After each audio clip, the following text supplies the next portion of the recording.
Hello everybody, this is John from Real Police Talk. Just to let you know a little bit about myself. I started with the Lexington-Fayette Urban County Police Department, which is in Kentucky, Lexington, Kentucky, in 1987. I policed there until 1994, at which time I lateraled over to the Jefferson County, Kentucky Police Department. I stayed there until 2003 when Jefferson County and Louisville merged to form the Louisville Metro Police Department, which is obviously in Louisville, Kentucky. I retired from there in 2014 and I took a full-time job with the Jefferson County Sheriff's Office, and I am currently employed there. So I'm going to have a lot of guests, all my friends, on how they would have handled it in the old days. Before I get started, I'm going to have me a Pacific Twist cigar, vanilla bourbon. All right. How well you can see that.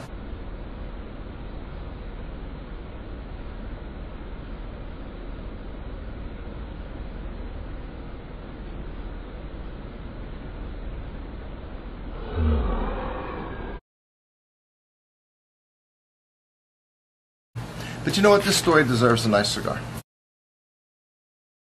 These current auditors are basically a bunch of malcontents, low education usually, have been arrested, have police records, and are just angry, and therefore they're going to make mistakes. They're just not smart. They're doing it for all the wrong reasons. All right? They're doing it because they have a vendetta.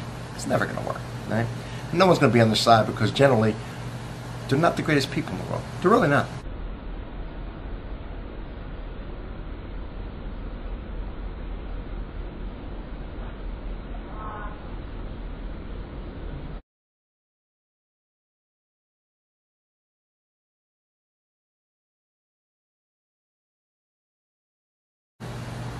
Place him under arrest and he's not compliant, so I grab his arm to put it behind him to handcuff him. He stiffens up. I jam him against the wall, put him in a wrist lock, and I gently tell him, I persuade him to go along with the arrest. Because otherwise, really, it's going to get worse. You're under arrest, and you're going to get arrested however I need to do, whatever I need to do to arrest you. So the minute I put a little force on him, I put him up against the wall and I whisper sweet nothings in his ear. He, of course, immediately complies.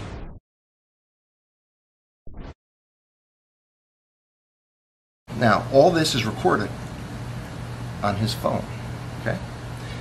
It is evidence. It is evidence of a crime. So I book his phone into evidence, and I take him to jail, and I book his phone.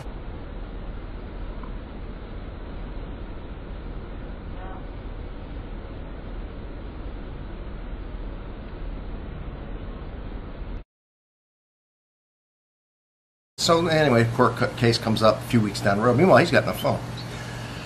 The first two times it comes up, I wasn't able to make it. We had to postpone it a little bit. Right? So we postponed, because meanwhile, he's without his phone. That's a real pain in the ass. Now he's got these charges hanging over his head. We merged the resistant arrest. That's fine. He was charged with it. And I always like to charge him with it, and for several reasons. One is the next time the police have to deal with him, they end up having to hurt him. Real Police Talk. I actually have a ton of these type of stories.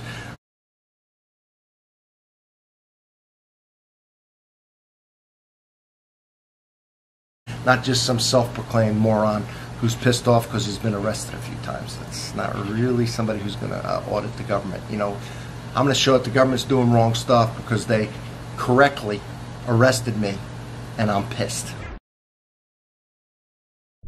So that's the first one that I schooled, all right? That I destroyed, that I owned. putting one auditor in jail at a time, going on down the list. They're idiots.